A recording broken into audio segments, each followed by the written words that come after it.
எல்லாருக்கும் வணக்கங்க. இன்றைக்கி சிஸ்டர்ஸ் கிச்சனில் இன்றைக்கி குழி பணியாரம் தான். டெய்லி இட்லி தோசைன்னு போர் அடிக்குது.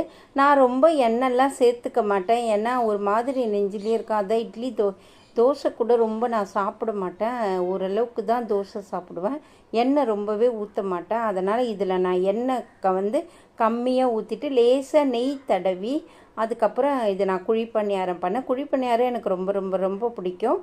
கடையில் வாங்கும்போது இந்த மாதிரி சட்னி தான் தருவாங்க, டேஸ்ட் அது மாதிரி தான் இருக்கும்.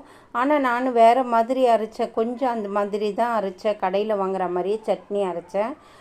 தேங்காய், வெங்காயம், காஞ்ச மிளகா, புளி, இஞ்சி வச்சு அரைச்சேன். ரொம்ப சூப்பராக இருந்தது. அந்த மாவுக்கு நடுவில் கொஞ்சம் சட்னி வச்சு ட்ரை பண்ணலாம் அப்படின்ட்டு சும்மா ஒரு கால் ஸ்பூன் தான் வச்சுட்டு மாவை மேலே ஊற்றி லேசாக நெய் தடவி பண்ணங்க. அவ்வளோ சூப்பராக இருந்தது. உள்ளே நல்லா சாஃப்டாக, மேலே நல்லா முருகலாக, ரொம்ப நல்லா இருந்தது. இன்னும் எண்ணெய் ஊற்றினா இன்னும் நல்லாயிருக்கும்.